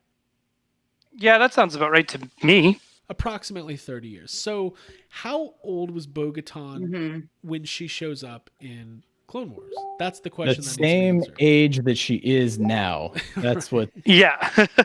Well, confusing. I was kind of Yeah. going based off my own age because Katie Sackhoff and I are the same age. Cool. So, surprise, surprise, I'm not 23. I am 40. And Okay. she's also 40. Like, our birthdays are actually even like a couple weeks apart. How cool is that? Okay. And Wow. I hope she's so- watching. I'm gonna say I it's hope she's watching too. And then, mildly so I would cool. say It's she's Not like, that interesting, honestly. I would say she would be Love like- Midnight Mando. yeah, I would say Cool, she's totally do. about like her early 20s. But Okay. by the time episode 3 hits, Okay. So Okay. right? add So 30 that would years, make her so like an early add 50s. 30 years, yeah, right? Okay. Like I mean, she So the could character still, she's playing is about 10 years older than she actually is, are we saying? I than would she make actually a bet is, that Katie and then Sackhoff's plus gonna some look good the same in 10 self-care. years. Yeah. Yeah. Yeah, Plus Dude, it's she's Star fit. Wars. yeah. Eats a lot I mean, of she's tentacles. protected by the sun and everything with that helmet, so she's not gonna like, Okay. she's not gonna age as quickly and Yeah, stuff so maybe too, that's right? because- Probably. Because maybe Obi-Wan ages faster because of Tatooine's sun and stress and having to watch And the guilt. New Hope Luke Skywalker Well, and on. also, Mhm, let's face it, mhm. old people, like 40. Alec Guinness was 35 years old when he filmed Star Wars. A lot of people don't know that. That's Like, it's true. just the way it used to. It was just the way it used to be. You know, Like that dude, like he had just graduated med school. lots changed. Wilford Brimley was 30 years old when he was on the Waltons playing the grandfather. Exactly. So, Yeah. so we can safely assume she's probably, let's say, early 50s. It's also, I think a lot of times in Star Wars we think, well, there's all these, there's humans, and then there's all of these other races. But like there's all sorts of versions of humans in Star Wars. Let's just go ahead and, there you go. That's what we'll do. Baby Yoda's 50, and he looks, he's like 8. Yeah. Dude, Baby Yoda doesn't look Not a- even. So, He doesn't Not look a even. day older than Come on, Alec old. Guinness. Yeah. Okay, cool. So I understand the issue people have if it's not fitting up with the timeline, but I think that having Katie Sackhoff in that role and bringing someone from the cartoon is it's very the cool. Steve Martin thing. That guy's been 54 since 1972. Yeah. and we're all. I mean, fine and with it. we kind of talked about it with Boba Fett in the first episode too. It's like, well, wait a minute. Why does Captain Rex look like an old man with giant gray beard and everything, but Boba Fett hasn't aged a day? And maybe, yeah, because he was a different type of clone and he didn't have the aging Accelerator. accelerator. Right. Yeah, but still, it's like I don't know. There's the Force and it's a magical thing that okay, all right, just the whole thing doesn't make sense. Just Right. Mhm. But that's our Suspension of episode 2 disbelief. mention for the night. All right. That's our Attack of the Clones mention. There we go. That movie brings it all together every time. Yes. I'm I'm gonna get yes. one in every Very episode, important. some way somehow. time. Okay. Cool. So this is where this conversation happens. Right now, they've made the deal. He's helped them. There's like this mutual agreement. and they're going to kind of separate for now, but they do tell Mando, Bo-Katan tells Mando, like, hey, I can get you to the Jedi, or at least a spokesperson for the Jedi, like Ahsoka Tana's agent, basically, is what she's saying. Or the directions to Ahsoka Tana, just for clarity, the forest planet of Corvus and the city of Caledon. I believe these are new places in the Star Wars universe. Nothing that was triggered in any of my research. So, first mention of Ahsoka Tana in the live action Star Wars world. Abigail, how'd you feel? Very excited. I mean, that's a character that is beloved, and I personally think is very cool. It's a big tease to know that that's coming next week, and it was a really cool like final moment of the episode to have that confirmation. It's just very cool. I know a lot of people have been chasing seeing her like in live action, and I know there's been rumors about casting, etc. I'm not sure how much we're going to go into that, but it's exciting. I'll say that much. I'm very excited. It is exciting, and I think, and I'll just give my opinion on it, and we'll go to you guys. You know, for a character that started off in the Star Wars universe where there was a big collective, and then over time it was a collective, yay, like we like you now. You've been accepted, and there's rumors that there might be an Ahsoka Tana, spin-off show. These characters from Clone Wars and Rebels, like they're here, they're part of the universe, they're here to stay, they're going to be injected into live action as Dave Filoni and Jon Favreau see fit, and I think it's amazing, and I can't wait to see how that unfolds. Ryan. I am so full of love and excitement, and I cannot wait. That's all right. it. That's all I have to say. How do you think Ashley Eckstein feels knowing that? I think I would hope she's being supportive. I bet she is. I haven't heard or really read anything, but I mean, she's so successful in her own right. With just Ahsoka, her Star Wars clothing line, and everything else, that I can't imagine that she has time to sit there and stew that someone else got casted as the live action Ahsoka. Right. And I know everybody knows who it is, but we're just still not going to say it, but there'll be plenty of discussion to have once it's revealed that Rosie O'Donnell is playing Ahsoka Tana. And it's just a weird casting, and I didn't see it coming, but hey, there you go. Barney. Dude, by the way, thank you. Rosie O'Donnell as Betty Rubble, that was fantastic. She's great in that role. That was good 90s casting. Yep. Yeah. It was good. And she nailed that laugh. She did. And Rick Moranis, it was perfect. By the way, another great flick. There was this baseball movie debate going on Twitter. I don't know what your favorite baseball movie is, but A League of Their Own is the best one. Just putting that out there. Okay. Well, Rookie of the Year's up there, but yeah, you're right. Craig, can I go back and point something out? So you kind of stumbled with when Bo-Katan. She was saying, you should go talk to Ahsoka Tano. She will direct you toward the Jedi. But there should be an important distinction here that, without getting into spoilers of the last season of Clone Wars that's on Disney Plus now streaming, that Ahsoka had left the Jedi Order.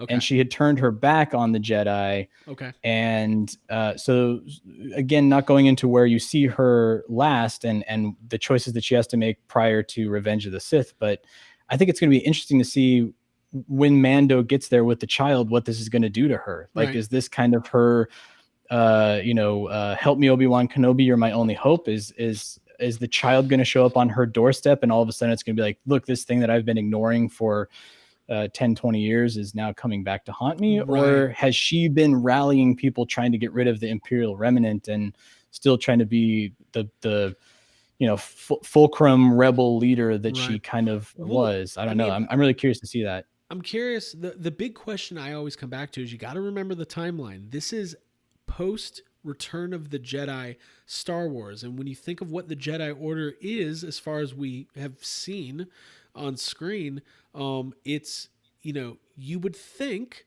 this is well before Luke starts training, the Kylo Ren class of new Jedi. But he would be training Leia at this point, would he not? Well, according to he'd be training Leia, and Yeah, and out Mhm. searching for Jedi artifacts and remnants and So- all the stuff that comes up in the video games. Yeah. I've said it from the beginning. If this is the route they're going, Luke Skywalker will show up on Mandalorian at some point. It just makes sense to me. If you're trying to, because there was at first it was, oh, they're going to return. Who are they returning the child to? Is it his race? Of the creature of the Yoda Yaddle child, or is it the Jedi? And it's the Jedi. That the Jedi right now, it's, I mean, I don't know if you guys heard, but Luke Skywalker kind of, defeated the Empire, and they're mad about it. Clearly. Well, he Mhm. wasn't just him. I mean, he had some help. All right.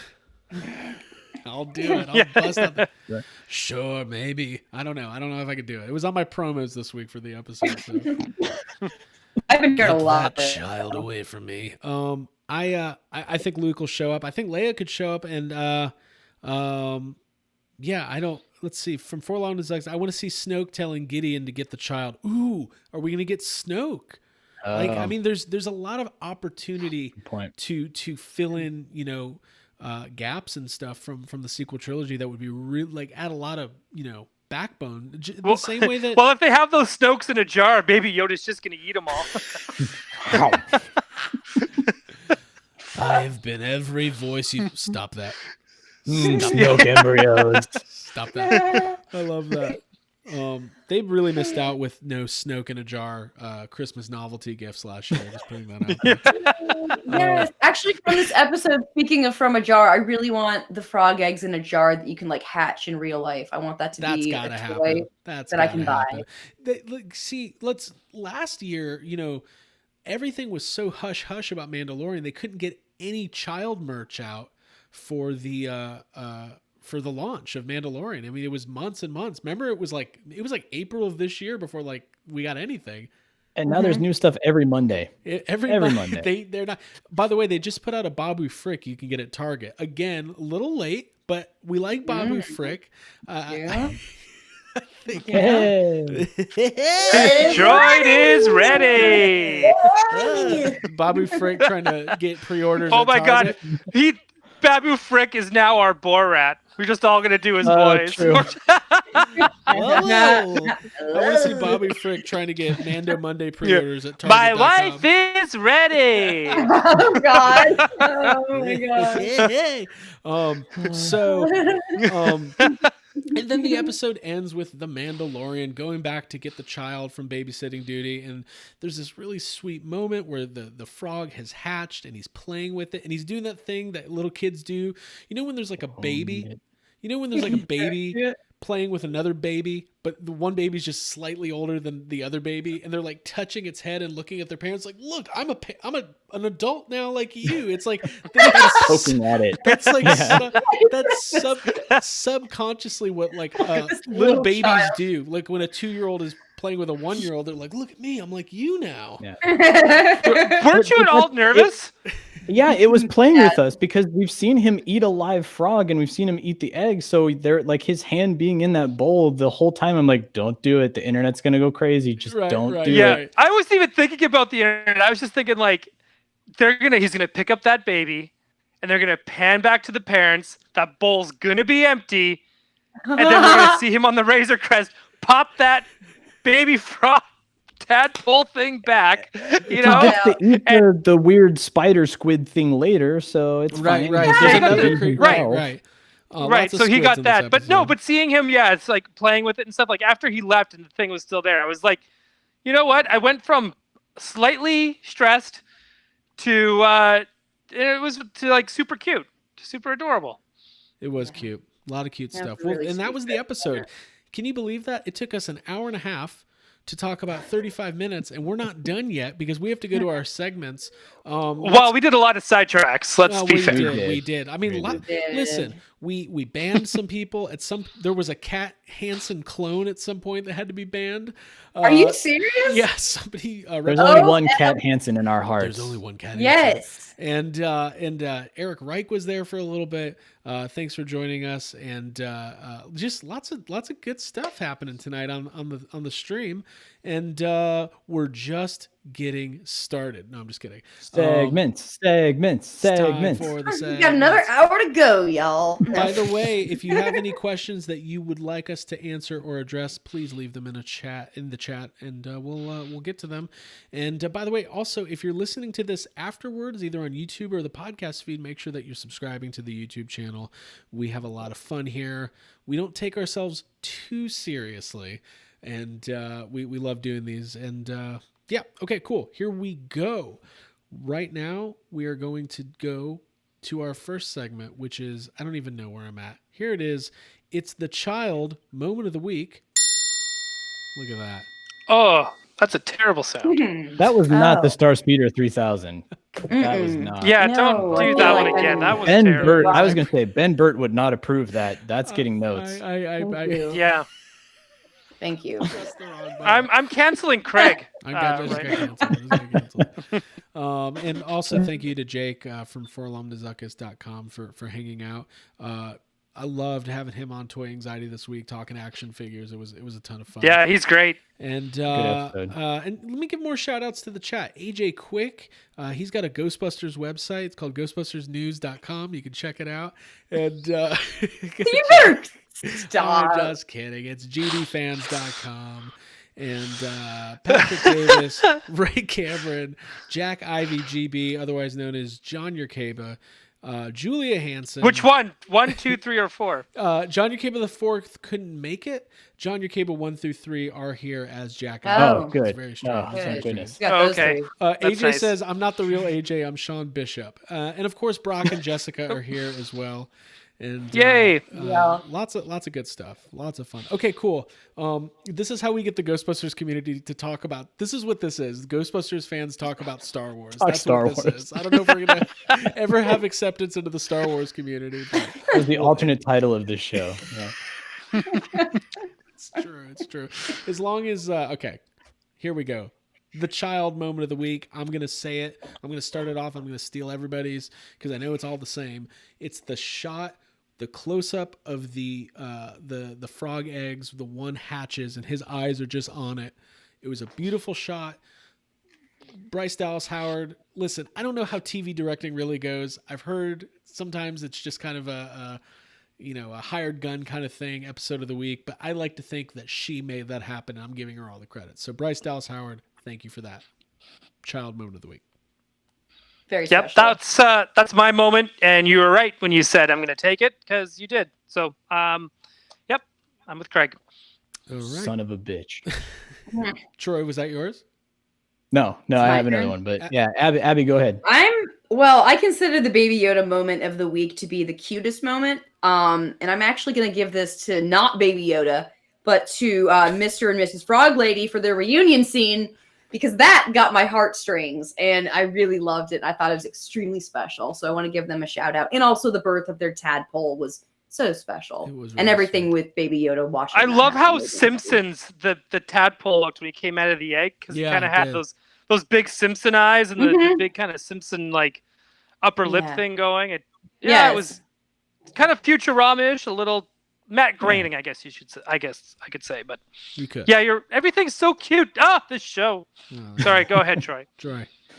I would say so. So runner up is when he has the wooden spoon and he's looking into the chowder bowl before the thing hits him in the Mm. face because he is so hungry and he's so excited for food. That's such a cute moment. But I would say the entire cockpit scene because he wakes up and you can tell Bryce Dallas Howard is a parent because she's doing the entire ritual of a kid waking up in their infancy. It's like wakes up, is super cute, gets kind of cranky, realizes that they're in peril and starts like freaking out.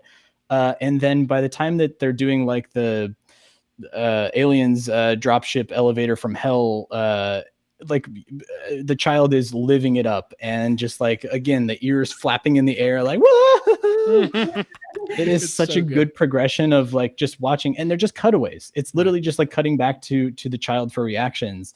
It's a whole scene Right. rather than a moment. By the way, we I didn't like it. mention it, but when Mando and the child show back up at the Razor Crest, and it's now pieced together by fishing nets and ropes. Oh, stop! stop! You're taking Oh, future yeah, that's things so from good. me. All right, Yeah, so, so good. That's strike good. that from the record. Okay, Abigail, forget. are you ready for our creature feature of the weekend? You're going to Sure. tell us about all the creatures, new and old, and I'm going to give you some music. Sure. Here we go, and go for it. All right, right off the bat, we got Mon Calamari, which we've seen before in Return of the Jedi. We're all familiar with them. The Squid People show up, called the Quarren, Yes. which were very much like Pirates of the Caribbean, tentacle face. And then we had the introduction of the Mamacore, which is the creature that, Ryan, what did you call the Selak pit? The Selak pit. Yeah. Selak pit, yes. Very scary, very awesome. And then I'm not sure the name of the species exactly, but there's the six-legged squid creature that is in the chowder that again shows up on the ship that Baby Yoda eats after the Mandalorian kills it. So those are all the creatures that I caught. If you caught another creature, you let me know in the comments. Well, there get was it the on the one, list. you forgot the one, it was that she looks human, but she's 90 years old, but she only looks like she's 40, so I don't know what we call Oh. it. But... Katie Sackhoff. Yeah, it's called a Katie Sackhoff. Oh, God. By the She way, never ages. I'm assuming all the people here have watched Battlestar Galactica, but if you haven't, it's a great watch, and we want to send get well wishes to Michael Hogan, who played Saltai on that show, and he had a really tragic, health crisis over the last couple months, and his wife has been posting updates on a GoFundMe that you can donate to, and it seems like he's in good spirits and coming around, and just really, he's a great guy. We've met him a couple times at Dragon Con and things like that, and Battlestar is great. Love Battlestar. Haven't revisited it in a long time, but yes, Patrick Davis. She's a Cylon. That's what the. That's the, Yes. That's the, She's an angel. yeah, there you go. I don't Yeah. Yeah. That's. Are you an angel? I forgot. Oh my God. Wait, the last hold on. season. Here we go. I know that's not a tactical. But that was Phantom Menace. All It's right. Are Phantom you an Menace. angel? What he in the Star Wars universe, an angel is a woman who doesn't age. Have Okay. you seen Natalie Portman? Okay. True. She still has that wood snippet. Anyways. Oh. What? What? The Japor snippet. Okay. Come on. Here we go. No, whatever. MVP of the episode. Who is the MVP this week? Abigail. All right. Well, I'm giving this to the Mon Calamari in the sweater in the beginning of the episode for saying I'll fuel it up if it still holds fuel, and then for his job, fixing the Razor Crest was amazing. It reminds me of how I would probably do it with a lot of string and nets and just kind of whatever I could find. I thought that was hilarious when they get back in the ship and take off, and it's very much just kind of thrown together. And I don't he's think by far the anybody best who's character. working on Mandalorian is allowed to talk about it at all, but maybe we'll be able to get Frank on the show, and at least just he can wear that sweater, and that'll be it. We'll just have him wear Cable the knit. sweater. Yeah, I'd love that. I have to add on. But real quick, those cable knit sweaters, I mean, that's like what Quint wears in Jaws.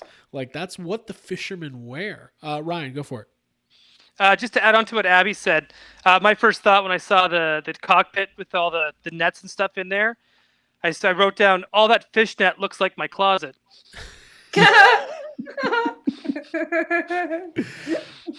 Yeah?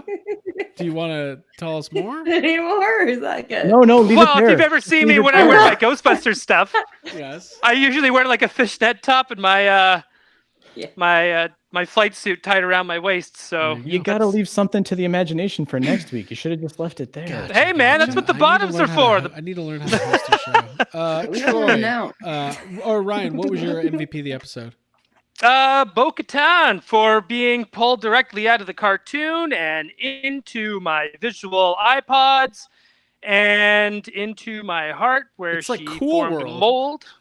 Dude, it's so cool. I can't believe. Yeah, dude, it's exactly that.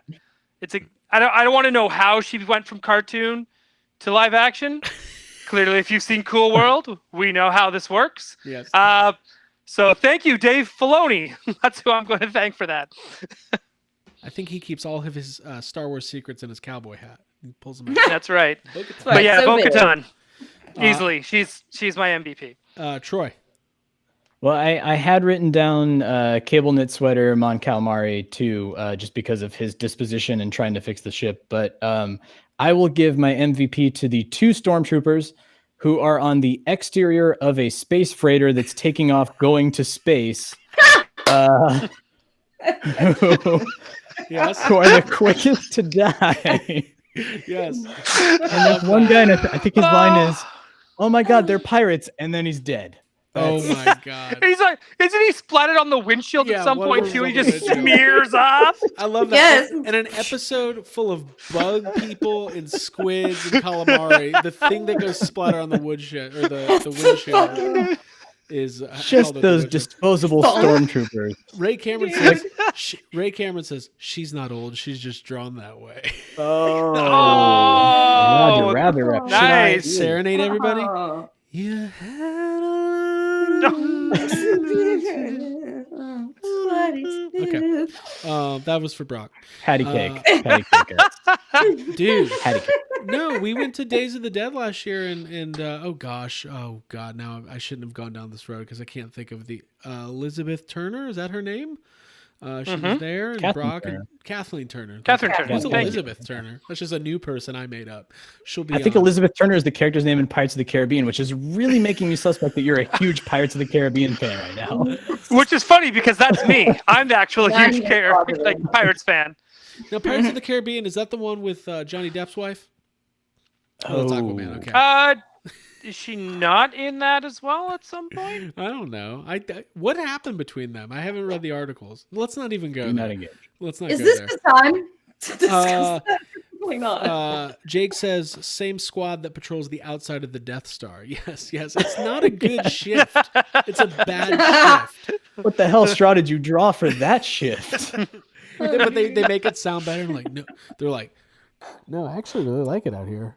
Okay. Fresh air. Admiral said he's going to let us inside this time. Dude, it's gonna be great. It's gonna be so great. Okay, my MVP of the episode. We're gonna have to make up a new award because I think we're gonna need to bring in that 6-man award I talked about on week 1, where somebody who was only in there for a couple minutes but brought the most. I think it's going to be. I'm gonna go with Bo-Katan as well. How about that? There we It go. makes sense. Cool. There you go. She's probably the She was strongest. great, and I hope we see more of her. And it's awesome. I love it. Okay, well, there we go, folks. I don't know if we have any predictions. I think we're just going to get rid of the predictions segment because the whole thing is predictions. But does anybody want to do some rapid fire Q&A? We're going to be here for about 3 more minutes. We are happy to address anything you bring to the table. But I do want to take a few minutes to thank Troy and Ryan and Abby for another wonderful night. This is so much fun. If you are new to the stream, if you are new to the Yes Have Some universe, make sure that you find us here on YouTube and subscribe.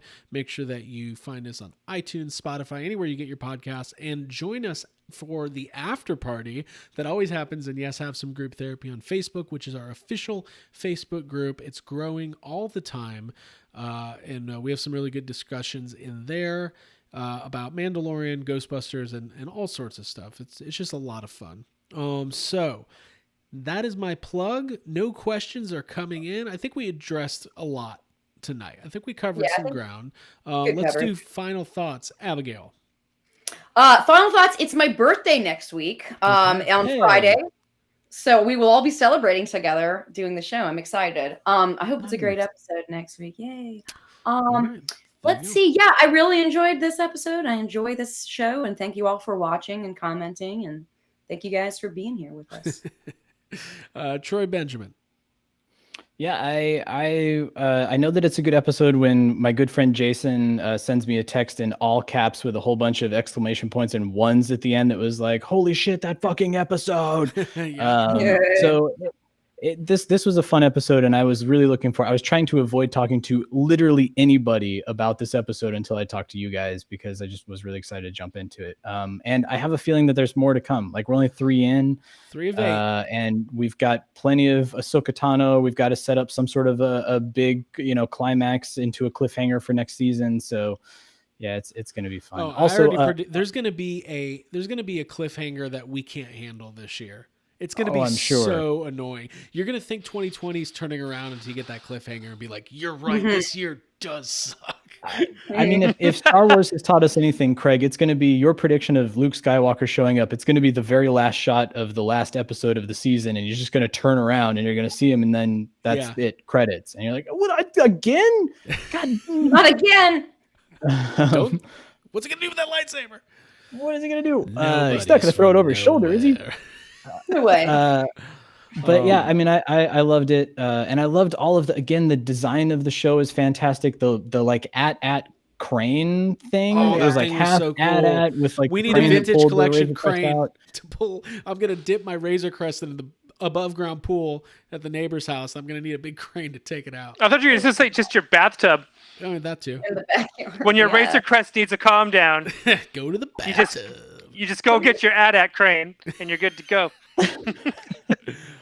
And all of the comedic little touches too, like you mentioned, that tag at the end where they get back into the cockpit of the Razor Crest and he just has the throwaway line like Mon Calamari, and there's nets and rigging and all sorts of shit all over the cockpit. Is so good. Dude, they need to include that with my Razor Crest from HasLab. There should have been another. Yeah. There should. Dude, I'm going to have to like cut up some of my shirts and make that happen. Yeah. I was gonna say if it ever falls off You the don't know shelf. where those shirts have been. You Right, don't know right. where those Yeah. shirts have been. Right. Well, I do. You might not, but I do, and it's great. And then I would actually turn the inside, the other parts of it, into a tiki bar. It would all kind of match. Cool. We got a couple questions that came in. Let's address these. AJ Quick, Craig, what Red Hot Chili Pepper song am I thinking of? That's an inside joke. If you listen to this week's episode of the Yes Absent podcast, you would understand that I had a very interesting Red Hot Chili Peppers radio ticket giveaway experience. You can find that in the archives. From Forlom to Zuckus, does the show exist if Mando successfully delivers the child to the Jedi? Oh. So I think It's like The Nanny, right? Or like Who's the Boss? right. Like if they hook up, will and it be we- just as good? If Ross and Rachel get together, is there even Why? a show? Yeah, where's Like the we motivation? kind of like we kind of talked about that last week when we were talking about how long we thought the series was going to go, and we were trying to figure out like, is it 5 seasons, is it 6 seasons? Like, unless the show completely reinvents itself at season 4, like how can it possibly sustain any further past that? They But bring in a new dad. it's my two dads with My two the child. Mandos. My two Mandos, I think that the pinnacle, the peak of the show will be the child being delivered to the Jedi, but I don't think we're going to see that for long. I think they're going to stretch that out somehow. Wait, I got it. 2 Mandos, 1 child. Stop it. John Bartley, did Holiday Babby Frick fill you with joy? John, it did. I love that little guy. I was like, my wife. Or I think Ray Cameron earlier said, the droid is ready. Night.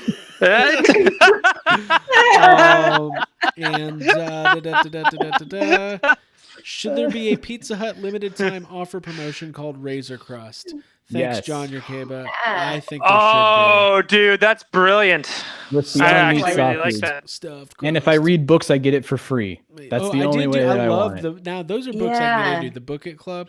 Talking Book about It Club, man. Listen, Little everybody, this books. was a ton of fun. Thank you so much for joining. We're almost at 2 hours. We know it's late. We're going to let everybody get to bed. We appreciate you joining us for Midnight Mando. We'll be back next week for more, and God knows what's going to happen. What are you laughing about? Ryan's just like doing stuff. Peace He's out. got fishnet under that Hawaiian shirt or that bowling shirt right now. Dude, I- show us like- the fishnet. Please do. Next week. Next week, I'll have my latex mask and fishnets on. All right. Bye, everybody. Can't Have wait. a wonderful evening. Yeah. And make sure that you are checking out Troy Benjamin every week on the Ghostbusters Interdimensional Crossword podcast. We got a big Do year it. coming up for Do it. Ghostbusters. In theory. Yeah. Next year's our year, guys. Next year's our You Eric, like year. us right? talking Are you about still Star watching? Wars. Eric, next year's our year, right? Yes. Next year is our year. It has to Eric's be. Still there. It has Please to tell be. us There's that no next- more years after that. Please tell me next No. year's our Please tell us next year's our year. Bye, everybody. We need it. Please.